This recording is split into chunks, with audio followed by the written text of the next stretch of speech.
ভাল লাগিছে, বহুত ভাল লাগিছে। যেটো ইমান দিন হ'ল চেণ্টাৰটো আৰম্ভ হোৱা, তাৰপিছত মই আহিব পৰা নাছিলোঁ। অলিম্পিকত মানে বিজি হৈ আছিলোঁ, যিহেতু চবেই গম পায়। তাৰপাছত ঘৰলৈও অহা হোৱা নাছিলে, এদিন বা দুদিনৰ কাৰণে অহা হয়, আৰু টাইমো নিমিলে এনেধৰণে। আৰু আজি আহিলোঁ, ভাল লাগিছে সকলোকে লগ পাই। আমাৰ MLA ছাৰ, বিশ্বজিৎ ছাৰে গোটেই বস্তুখিনি চাই আছে। মোৰ ধুনীয়াকৈ এৰেঞ্জ কৰিছে চব, আৰু আমাৰ কবিতা মেডাম আছে, যি ট্ৰেইনিং কৰাই আছে। ল'ৰা ছোৱালীখিনিক দেখি ভাল লাগিছে, আৰু মই ভাবিছোঁ যিহেতু এতিয়া অলপ ব্ৰেকত আছোঁ, মই অলপ জড়িত হ'ম মই সকলো ক্ষেত্ৰতে।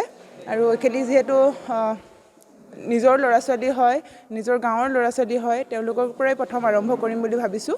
আৰু চেষ্টা কৰিম যাতে তেওঁলোকক কেনেধৰণে সহায় কৰিব পাৰোঁ, কেনেধৰণে তেওঁলোকৰ প্ৰগ্ৰাম শ্বেডিউল এইবোৰ যাতে চাব পাৰোঁ মই, আৰু অনাগত টাইমত যাতে তেওঁলোকে কি কম্পিটিশ্যন আছে তাৰ বাবে যাতে ভালদৰে প্ৰিপেয়াৰ কৰিব পাৰে।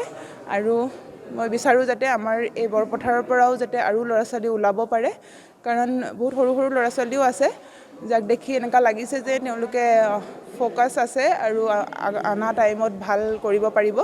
চ' ময়ো চেষ্টা কৰিম যাতে মই মোৰ নিজৰ 100% দিবৰ কাৰণে তেওঁলোকৰ ওপৰত, আৰু যাতে আমাৰ বৰপথাৰৰ পৰা আৰু ওলাব লাগে বক্সাৰ। পৰৱৰ্তী লক্ষ্য সেয়াই, যিহেতু আমাৰ অলপ বক্সিঙৰ এতিয়ালৈকে মানে নেক্সট শ্বেডিউলটোৰ কাৰণে অকণমান প্ৰব্লেম হৈ আছে, এতিয়ালৈকে ওলোৱা নাই। চ' মোৰ অকণমান ভাবিছোঁ যে যিহেতু 1 বছৰমান মই ল'ৰা ছোৱালীখিনিক উলিয়াই নিয়াত অকণমান চেষ্টা কৰোঁ। অলিম্পিকৰ কাৰণে এতিয়াও 4 বছৰ আছে। চ' মই অলিম্পিক নিশ্চয় খেলিম, আৰু এটা অলিম্পিক। কিন্তু মোৰ নিজৰ এইটো এটা যে দায়িত্ব বুলি ভাবোঁ মই, যে সৰু ল'ৰা ছোৱালীখিনিক উলিয়াই নিয়াটো, মোৰ লগতে যাতে আৰু ল'ৰা ছোৱালীয়ে খেলিব পাৰে। কাৰণ গ্ৰাছ ৰুটৰ পৰা ল'ৰা ছোৱালী উলিয়াই নিয়াটো এটা ডাঙৰ কথাই বুলি ক'ব পাৰোঁ, কাৰণ এইটো বহুত চেষ্টা কৰিব লাগিব একেবাৰে গ্ৰাছ ৰুটৰ পৰা উলিয়াবৰ কাৰণে। যোনবোৰ চেণ্টাৰত অলৰেডি ল'ৰা ছোৱালী নেশ্যনেল লেভেললৈকে খেলি আছে, তেওঁলোকতো ওলায়ে গৈছে, কিন্তু গ্ৰাছ ৰুটত এতিয়ালৈকে বহুত ল'ৰা ছোৱালী আছে যি এনেকুৱা সুবিধা পোৱা নাই। মই চেষ্টা কৰিম যাতে গ্ৰাছ ৰুটৰ ল'ৰা ছোৱালীখিনিক উলিয়াবৰ কাৰণে, আৰু মই নিজৰ জেগাৰ পৰাই চেষ্টা কৰিম বুলি ভাবোঁ। নাই, কালি গৈ আছোঁ।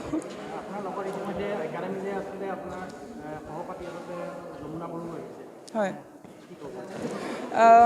যিহেতু তাই যমুনা আৰু মোৰ যি ফ্ৰেণ্ডশ্বিপ হয়, আমি সৰুৰ পৰাই যেতিয়া মই বক্সিং আৰম্ভ কৰিছিলোঁ তেতিয়াৰ পৰাই আমাৰ ফ্ৰেণ্ডশ্বিপ আৰম্ভ হৈছিলে। চ' তাৰপিছত আমি দুইজনীয়ে যিহেতু বক্সিঙত বিজি হৈ যাওঁ, তাই মোৰ ঘৰত এবাৰো অহা নাছিলে। চ' এইবাৰ ফাৰ্ষ্ট লৈ আহিছোঁ, আৰু আমি দুইজনীয়ে চেষ্টা কৰিছোঁ যাতে আমি যিদৰে ল'ৰা ছোৱালীক উলিওৱাৰ যোনটো মোৰ কৈছোঁ যে ভৱিষ্যতৰ যোনটো থাকিব, আমি দুইজনী মিলিয়ে কৰিম। চ' তাইক এই একাডেমিক অনাৰো সেইটোৱে এটা ৰিজন আছিলে যে আমি সকলো যিহেতু আমি দুজনী থাকিলে আৰু বেছি ভাল কৰিব পাৰিম, আৰু আমি চেষ্টা কৰিম যাতে আৰু যি আমাৰ ছিনিয়ৰ বক্সাৰ আছে তেওঁলোককো লওঁ, আৰু আমি যোনটো প্ৰচেষ্টা হয় সেইটো আগবঢ়াই নিব পাৰোঁ।